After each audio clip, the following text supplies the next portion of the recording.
नमस्कार, आप देख रहे हैं सिटी सेंटर शो और अंधेरी पीवीआर से मैं हूं पूजा भारद्वाज। शो की शुरुआत कर रहे हैं कर्नाटक की खबर से। कर्नाटक का मुख्यमंत्री कौन बनेगा? मुख्यमंत्री के नाम पर अभी तक मुहर नहीं लग पाई है। दिल्ली में बैठकों का दौर जारी है।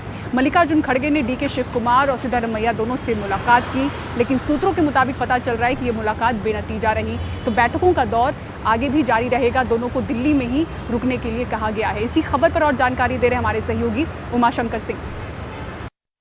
कर्नाटक में कांग्रेस का मुख्यमंत्री कौन होगा, ये बात मंगलवार को भी तय नहीं हो पाई। बैठकों का सिलसिला दिन भर पार्टी प्रेसिडेंट मल्लिकार्जुन खड़गे के घर चलता रहा।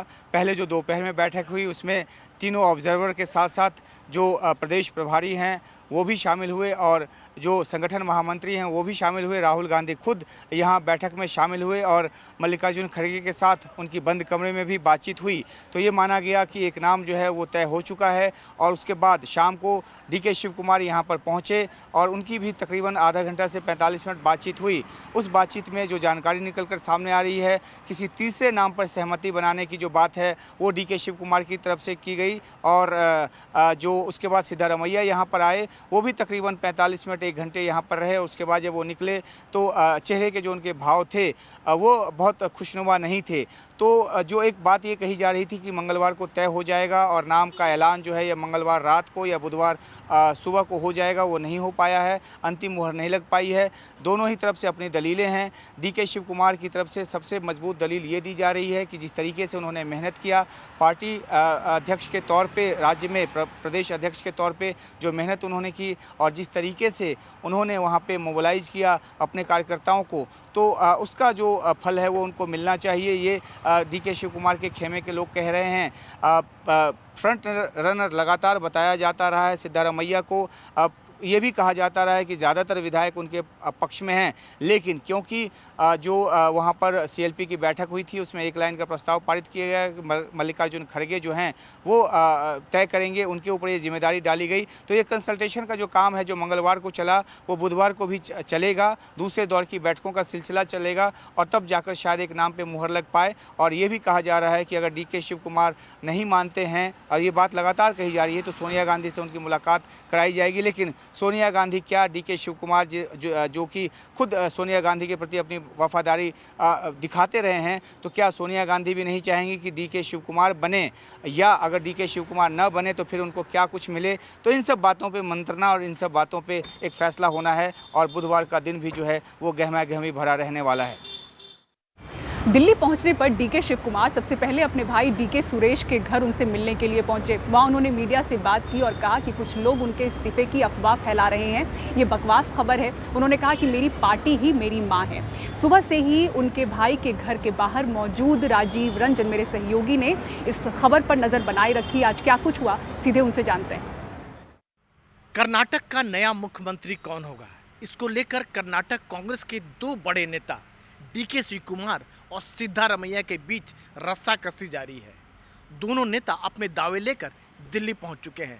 दिल्ली में कांग्रेस के राष्ट्रीय अध्यक्ष मल्लिकार्जुन खड़गे से दोनों नेताओं ने मुलाकात की। डीके शिव कुमार ने जब मल्लिकार्जुन खड़गे से मुलाकात की तो 3-4 बातें उन्होंने साफ तौर पर रखी। पहले तो आप हमें मुख्यमंत्री बनाइए, और अगर आप हमें मुख्यमंत्री नहीं बनाते हैं तो मैं साधारण विधायक के तौर पर काम करने को तैयार हूँ। यानी उप मुख्यमंत्री पद का पद डीके शिव कुमार को स्वीकार नहीं है। उन्होंने यह भी कहा कि सिद्धारमैया जब से पार्टी में आए हैं तब से वो महत्वपूर्ण पदों में रहे हैं, पावर में रहे हैं। कभी वो एलओपी बन के रहे हैं, कभी मुख्यमंत्री पद बन के रहे हैं। उन्होंने मल्लिकार्जुन खड़गे से यह भी कहा कि जब एक समय कर्नाटक में आपके चीफ मिनिस्टर बनने की बात आई थी तो उस समय भी सिद्धारमैया अड़ गए थे और मल्लिकार्जुन खड़गे चीफ मिनिस्टर, मुख्यमंत्री नहीं बन पाए थे। उस जगह पर पार्टी को, सिद्धारमैया को मुख्यमंत्री बनाना पड़ा था। उन्होंने यह भी कहा कि अगर मल्लिकार्जुन खड़गे जो है चीफ मिनिस्टर बनते हैं कर्नाटक का तो वो उन्हें स्वीकार है, इसको लेकर कोई आपत्ति नहीं है। साफ है डीके शिव कुमार ने मुख्यमंत्री पद पर अपनी दावेदारी नहीं छोड़ी है। डीके शिव कुमार के लोग यह भी बताते हैं कि डीके शिव कुमार वोकालिंगा समाज से आते हैं। वो समाज जो कर्नाटक में सबसे बड़ा जो लिंगायत समाज है उसके बाद दूसरे नंबर पर आता है, और उनके लोगों ने यही समझकर वोकालिंगा जितने एमएलए खड़े थे उनको जिताया, इसी वजह से कि डीके शिव कुमार मुख्यमंत्री बनेंगे। और वो ये भी कह रहे हैं कि जब जब पार्टी को मुसीबत आन पड़ी है, ज़रूरत आन पड़ी है, चाहे मध्य प्रदेश के संकट की बात हो, चाहे राजस्थान की बात हो, हर जगह पार्टी के लिए संकट मोचक भूमिका में डीके शिव कुमार खड़े रहे हैं। और यही वजह है कि डीके शिव कुमार के कैंप का ये कहना है कि बीजेपी सरकार की ओर से उन पर कई सारे केस लादे गए हैं। तो लिहाजा डीके शिव कुमार का ये कहना है कि उनको वफादारी का जो है इनाम मिला जाए। वो ये भी कह रहे हैं कि पार्टी उनके लिए माँ के समान है। नई दिल्ली में कैमरामैन प्रेम सिंह के साथ राजीव रंजन, एनडीटीवी इंडिया। ನೋಡಿ, ನನಗೆ ಯಾವತ್ತೂ ಕೂಡ ನಾನು ಪಕ್ಷದ ವರಿಷ್ಠರ ಮೇಲೆ ನಂಬಿರೋನು. ನಮಗೆ ಒಂದಿಷ್ಟು ಪ್ರಿನ್ಸಿಪಲ್ಸ್ ಇರುತ್ತೆ. ಈಗ ನಾನು ಒಂದು 50 ಜನ ಶಾಸಕರನ್ನ ಕರ್ಕೊಂಡು ನಾನು ಒಂದು ಕೂಗಾಡ್ಕೊಂಡು ಕಿರ್ಚಾಡ್ಕೊಂಡು ಮಾಡೋದಕ್ಕೆ ನನಗೂ ಆಗುತ್ತೆ. ಆದರೆ ನನಗೆ ಪಕ್ಷದ ಶಿಸ್ತು ಭಾಳ ಮುಖ್ಯ. ನಮ್ಮಂಥವರು ನಾವು ಆ ರೀತಿ ನಡ್ಕೊಳ್ಳದೇ ಇದ್ದರೆ ಪಕ್ಷಕ್ಕೆ ಶಿಸ್ತೇ ಇರೋದಿಲ್ಲ. ಅದಕ್ಕೋಸ್ಕರ ನಾನು ಹೇಳಿದ್ದೇನೆ, ಒಂದು ವೇಳೆ ಹೈಕಮಾಂಡ್ನವರು ನನಗೆ ಜವಾಬ್ದಾರಿ ಕೊಟ್ಟರೆ ನಾನು ಮಾಡ್ತೇನೆ ಅಂತೇಳಿ ಹೇಳಿದ್ದೇನೆ. ಇಲ್ಲ ಅಂತ ಏನು ಹೇಳಿಲ್ಲಲ್ಲ. ನಾನು ಮಾಡೋದಿಲ್ಲ, ನನಗೆ ಅವಕಾಶ ಕೊಟ್ಟರೆ ನಾನು ಮಾಡಲ್ಲ ಅಂತ ಏನು ಹೇಳಿಲ್ಲ. ಅದು ಅವರಿಗೂ ಗೊತ್ತಿದೆ. ನಾನು ಪಕ್ಷಕ್ಕೆ ದುಡಿದಿದ್ದೇನೆ, 8 ವರ್ಷ ಕೆಲಸ ಮಾಡಿದ್ದೇನೆ, ಪಕ್ಷವನ್ನು ಅಧಿಕಾರಕ್ಕೆ ತಂದಿದ್ದೇನೆ ಮತ್ತು ಡೆಪ್ಯೂಟಿ ಚೀಫ್ ಮಿನಿಸ್ಟರ್ ಆಗಿ ಪಕ್ಷವನ್ನು ನಡೆಸಿದ್ದೇನೆ ಸರ್ಕಾರದಲ್ಲಿ. ಎಲ್ಲವೂ ಗೊತ್ತಿದೆ ಅವ್ರಿಗೆ, ನಾವೇ ಹೇಳೋದೇನಿದೆ. ಅದಕ್ಕೋಸ್ಕರ ನಾವು ಹೋಗಿ ಲಾಬಿ ಮಾಡೋದು, ನನಗೂ ಕೊಡಿ ಅಂತ ಕೇಳೋದು ಅಗತ್ಯ ಇಲ್ಲ ಅಂತೇಳಿ ನಾನು ಸುಮ್ಮನೆ ಇದ್ದೇನೆ ಅಷ್ಟೇ. ಹಂಗಂತೇಳಿ ನಾವು ಅಸಮರ್ಥ ಅಂತ ಏನೂ ಇಲ್ಲ. ನಾನು ಸಮರ್ಥನಿದ್ದೇನೆ, ಅವಕಾಶ ಕೊಟ್ಟಾಗ ಮಾಡ್ತೇವೆ. तो कर्नाटक का अगला सीएम कौन बनेगा? कौन है दमदार दावेदार? बेंगलुरु से मेरे सहयोगी निहाल किदवई इस पर और जानकारी दे रहे हैं। कर्नाटका का मुख्यमंत्री कौन होगा, ये अब तक तय नहीं हो पाया है। हालांकि मंथन बैठक पहले बेंगलुरु में और फिर दिल्ली में हुई। दोनों ही खेमों के अपनी अपनी दावेदारी है। डीके शिव कुमार खेमा का कहना है कि 2005 में सिद्धरमैया कांग्रेस में शामिल हुए कर्नाटका में। उसके बाद उन्हें पहले लीडर ऑफ द अपोजिशन बनाया गया, फिर मुख्यमंत्री बनाया गया, उसके बाद फिर लीडर ऑफ द अपोजिशन बनाया गया। यानी वो तमाम पद दिए गए जो उन्हें दिए जा सकते थे। और अब बारी दूसरों की है, उन नेताओं की है जो पिछले 3-4 दशकों से कांग्रेस से जुड़े रहे हैं, लेकिन ये सभी महत्वपूर्ण पद उन्हें नहीं मिले हैं। डीके शिव कुमार को लेकर के पार्टी थोड़ी दुविधा की स्थिति में है और उसकी एक ही वजह है कि कर्नाटका में जो चुनाव हुए उसमें कांग्रेस पार्टी ने भ्रष्टाचार के नाम पर लोगों से वोट मांगे। लेकिन डीके शिव कुमार भ्रष्टाचार के एक मामले में आरोपी हैं। ईडी, आईटी और सीबीआई जांच कर रही है। ऐसे में कांग्रेस को लगता है कि भ्रष्टाचार के खिलाफ कैंपेन चला करके उन्होंने वोट लिए हैं लोगों से, और अगर डीके शिव कुमार को मुख्यमंत्री बनाया जाता है और आने वाले दिनों में अगर उनकी गिरफ्तारी होती है तो कांग्रेस पार्टी बैकफुट पर आ जाएगी। डीके शिव कुमार ने इमोशनल कार्ड भी खेला। उन्होंने, ऐसा कहा जाता है कि राष्ट्रीय कांग्रेस अध्यक्ष मल्लिकार्जुन खड़गे को याद दिलाया कि 2013 में उनके और सिद्धरमैया के बीच जब मुख्यमंत्री पद को लेकर खींचतान चल रही थी तब भी सिद्धरमैया को प्राथमिकता दी गई थी। अब 2 खेमे में कांग्रेस यहाँ बढ़ती नजर आ रही है। पहला वो खेमा है जो पुराने लोगों का है, जो पिछले 3-4 दशकों से कांग्रेस के साथ है। ऐसे नेताओं की कमी नहीं है। साथ ही साथ दूसरा खेमा वो है जो हाल में कांग्रेस से जुड़ा है। तीसरा खेमा वो है जिन्हें डीके शिव कुमार ने आगे बढ़ाया। इस बार 31 के आसपास नए लोगों को और जो दूसरे पार्टी से जो आए थे उन लोगों को डीके शिव कुमार की पहल पे एक अनुमान के मुताबिक टिकट दिया गया और उसमें से 25 के आसपास लोग जीते, वो डीके शिव कुमार के साथ खड़े हैं। डीके शिव कुमार ने उन्हें धन भी दिया और उनके लिए कैंपेनिंग भी की और साथ ही साथ दूसरे नेताओं को भी इसके साथ जोड़ा। अब जबकि बुधवार के दिन दूसरे राउंड की बातचीत होगी, बैठक दिल्ली में होगी, तब देखना है कि इसका क्या नतीजा निकलकर सामने आता है। बेंगलुरु से कैमरामैन गोविंद मूर्ति के साथ निहाल किदवई, एनडीटीवी इंडिया। दिल्ली के स्कूलों में बम होने की धमकी के मेल सभी की चिंता बढ़ा रहे हैं। दक्षिणी दिल्ली में फिर से एक स्कूल में बम होने का ईमेल पहुंचा और ऐसी धमकी के बाद तलाशी हुई, लेकिन कुछ भी नहीं मिला। इस तरह का ये 5वां ईमेल था। पुलिस की जांच में पता चल रहा है कि 2 मामलों में ऐसी हरकत स्कूल के बच्चों ने ही की है। पुलिस की चिंता किस तरह से इन मेल्स ने बढ़ाई है, आपको दिखाते हैं इस रिपोर्ट में। दक्षिणी दिल्ली के पुष्प विहार का अमृता विद्यालय, बम होने की सूचना से मंगलवार सुबह यहां अफरा तफरी का माहौल दिखा। घर वाले बदहवास होकर बच्चों को ले जाते दिखे। दरअसल सुबह 6:33 पर स्कूल प्रशासन को मेल मिला कि स्कूल में बम रखा है। पुलिस तुरंत बम डिस्पोजल स्क्वाड के साथ स्कूल पहुंची, स्कूल खाली कराया, लेकिन कोई संदिग्ध सामान नहीं मिला। कुछ नहीं, नो आइडिया, बिल्कुल भी कोई आइडिया नहीं है। अभी क्या अंदर माहौल है? किसी सब बच्चे इवैक्यूएट कर दिए, टीचर्स जा रहे हैं I बस। just received a message, WhatsApp message. अच्छा क्या? हाँ, बच्चे को ले जाने के लिए बोला बच्चे को ले जाइए as soon as possible, क्योंकि CBSE इंस्पेक्शन के लिए स्कूल को evacuate कराना है। भले ही कोई संदिग्ध सामान ना मिला हो, लेकिन ऐसी घटनाओं से स्कूल में कुछ समय के लिए दहशत फैल जाती है।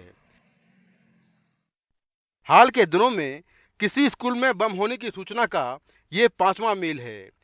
2 मेल दक्षिणी दिल्ली के सादिक नगर के एक नामी स्कूल को आए। दोनों बार पूरे स्कूल में सर्च ऑपरेशन हुआ, लेकिन कुछ नहीं मिला। इन मामलों में मेल किसने किए, जांच में अब तक साफ नहीं। इसके बाद मथुरा रोड के एक बड़े स्कूल में धमकी भरे 2 मेल आए। दोनों बार स्कूल खाली कराकर तलाशी हुई, लेकिन कुछ नहीं मिला। दोनों मामलों की जांच में पता चला कि ये मेल स्कूल में ही पढ़ने वाले 2 छात्रों ने किए हैं। स्कूल में बम रखे होने के स्कूली छात्रों की तरफ से मेल करने का ये नया ट्रेंड सबकी चिंता बढ़ा रहा है। मनोचिकित्सक कहते हैं कि बच्चे स्कूल में बंक मारने के लिए, एग्ज़ाम और घर वालों और टीचरों की डांट से बचने के लिए, पढ़ाई के दबाव के चलते या किसी दूसरे मानसिक दबाव में ऐसा कर रहे हैं, और मोबाइल और इंटरनेट आग में घी डालने का काम कर रहे हैं।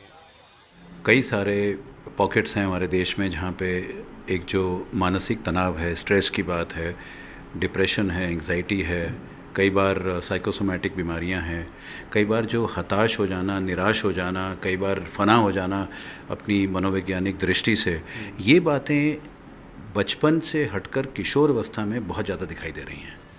वहीं बच्चों के घर वाले मानते हैं कि ऐसी घटनाओं के लिए केवल बच्चों के परिवार के लोग जिम्मेदार नहीं हैं। जो भी इन मेल्स का सोर्स है उसका तुरंत पता करवाएं और उसके खिलाफ कड़ी से कड़ी कार्रवाई करें, क्योंकि जो भी व्यक्ति ये मजाक कर रहा है वो ये नहीं जानता उसकी ऐसी हरकत की वजह से हजारों बच्चों और पेरेंट्स को किन मानसिक और शारीरिक परेशानियों से गुजरना पड़ता है। वहीं शिक्षा क्षेत्र से जुड़े लोग ये भी मानते हैं कि जो बच्चे स्कूल में मेल भेजकर हजारों बच्चों, उनके घर वालों, स्कूल प्रशासन को परेशान कर रहे हैं, उनके खिलाफ कोई ऐसी कार्रवाई होनी चाहिए जिससे बच्चों को अपनी गलती का एहसास हो। इसके लिए हमें सख्ती से इसको रोकने का प्रयास करना पड़ेगा। अगर हम ये देखते हैं कि बच्चा 10वीं क्लास या ऊपर का है तो उसके खिलाफ हमें कुछ डिसिप्लिनरी एक्शन भी लेना पड़ेगा, स्कूल भी ले और साथ ही प्रशासन भी इसके खिलाफ एक्शन ले। और क्योंकि एक कॉल जो है कितने लोगों को परेशान कर देती है, कितने लोगों की नींद उड़ा देती है, ये आप बेहतर जानते हैं। धमकी भरे मेल भेजने के 5 मामलों में से 2 मामलों में स्कूल के ही छात्र शामिल पाए गए। दिल्ली पुलिस को शक है कि हो सकता है कि बाकी मामलों में भी स्कूल के ही बच्चों ने शरारत की हो। हालांकि इसकी जांच जारी है, लेकिन ये मामले न सिर्फ दिल्ली पुलिस बल्कि स्कूल प्रशासन और बच्चों के घर वालों की चिंता बढ़ा रहे हैं। नई दिल्ली से कैमरामैन एजे जोसेफ के साथ मैं मुकेश सिंह सेंगर, NDTV इंडिया। और व्हाट्सएप का अब एक नया फीचर आया है, चैट लॉक। किस तरह से ये फीचर काम करता है बताएंगे आपको एक ब्रेक के बाद। देखते रहिए सिटी सेंटर शो।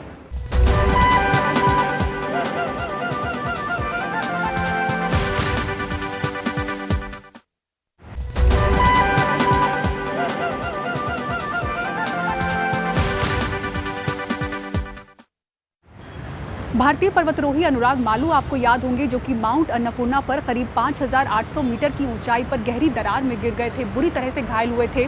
17 अप्रैल को यह हादसा हुआ। 20 अप्रैल को उन्हें बचा तो लिया गया, लेकिन बुरी तरह से वो घायल थे। काठमांडू के अस्पताल में इलाज चल रहा था। अब उन्हें एयरलिफ्ट करके दिल्ली के एम्स लाया गया है। अनुराग मालू की हालत गंभीर है और उन्हें काठमांडू के एक अस्पताल से दिल्ली लाने की जरूरत थी। इसके लिए उद्योगपति गौतम अडानी ने एयर एम्बुलेंस कराया, जिससे उन्हें दिल्ली के एम्स लाया जा सका। अनुराग मालू के भाई आशीष मालू ने ट्वीट कर इसके लिए गौतम अडानी और अडानी फाउंडेशन को धन्यवाद दिया है। उन्होंने ट्वीट किया, समय पर इस एयरलिफ्टिंग के लिए इतना आभारी हूं कि शब्दों में बयान नहीं कर सकता। अनुराग मालू को सुरक्षित यहां लाने में उनकी बेशकीमती मदद के लिए गौतम अडानी और अडानी फाउंडेशन को हार्दिक धन्यवाद। अडानी समूह के प्रमुख गौतम अडानी ने भी ट्वीट किया। उन्होंने लिखा, प्रीति और मेरा सौभाग्य है कि हम काम आ सके। हमें ये जानकर खुशी है कि अनुराग सुरक्षित हैं और हम उनके जल्दी ठीक होने की प्रार्थना कर रहे हैं। हमें भरोसा है कि जल्द ही वो ठीक होकर जीवन के दूसरे शिखरों को जीतने के लिए तैयार होंगे। और अडानी सक्षम यानी कि Adani skill development centre metaverse के संसार में प्रवेश करने वाला दुनिया का पहला कौशल केंद्र बन गया है। 2 पाठ्यक्रमों के साथ इसकी शुरुआत हो रही है। मेटावर्स में स्वास्थ्य देखभाल और अस्पताल उद्योग के अलावा अग्नि सुरक्षा में ये पाठ्यक्रम चलेंगे। भारत के 13 राज्यों के 40 अडानी कौशल विकास केंद्रों में छात्र इन पाठ्यक्रमों के लिए दाखिला ले सकेंगे। अपनी स्थापना के 7 सालों में अडानी सक्षम ने 1,25,000 से ज़्यादा लोगों को निपुण बनाया है, जिनमें 56,000 से ज़्यादा लोगों को रोजगार मिला है। और व्हाट्सएप का एक नया फीचर आया है, चैट लॉक। आपका पर्सनल चैट हो या फिर ग्रुप चैट, अब इसे लॉक किया जा सकेगा ताकि फ़ोन अगर किसी और के पास हो तो कोई इस लॉक्ड चैट को न पढ़ सके। किस तरह से ये फीचर काम करता है बता रही हमारी सहयोगी तबिता जॉयस इमैनुअल। हम सभी के स्मार्टफोन में WhatsApp one of the most used app होता है। इस ऐप की कंटिन्यूड सिक्योरिटी और प्राइवेसी कंसर्न्स को फर्दर एड्रेस करने के लिए व्हाट्सएप ने एक नया फीचर चैट लॉक रिलीज किया है। इस फीचर को यूज करने के लिए आपको उस चैट में जाना होगा जिसको आप प्राइवेट करना चाहते हैं और उस चैट के इन्फो सेक्शन में चैट लॉक को एनेबल करने का ऑप्शन आपको दिखाई देगा। इस सिंपल टॉगल को एनेबल करने से आपकी ये वाली चैट एक अलग सिक्योर फोल्डर में चली जाएगी, जिसको सिर्फ आप अपने डिवाइस के पासवर्ड या बायोमेट्रिक एक्सेस जैसे थंबप्रिंट या फेस स्कैन के साथ ही एक्सेस कर पाएंगे। यानी कि अगर आप अपना फोन किसी के साथ शेयर भी करेंगे तो वो इन पर्टिकुलर लॉक चैट्स को एक्सेस नहीं कर पाएंगे। चैट लॉक का एक और फीचर ये भी है कि अगर इन लॉक चैट्स में कोई नया मैसेज आता है तो नोटिफिकेशंस में सेंडर का नाम और मैसेज का प्रीव्यू नहीं दिखाई देगा। फ्यूचर में व्हाट्सएप इस फीचर को कस्टमाइज पासवर्ड्स जैसे फीचर्स में एक्सपैंड करना चाहते हैं। चैट लॉक जल्दी ही व्हाट्सएप के यूजर्स के लिए रिलीज किया जाएगा, तो मेक श्योर आप इसका फायदा लें। और सिटी सेंटर शो में फिलहाल इतना ही। पीवीआर अंधेरी से पूरी टीम को दीजिए इजाजत। खबरों के लिए देखते रहें एनडीटीवी इंडिया। नमस्कार।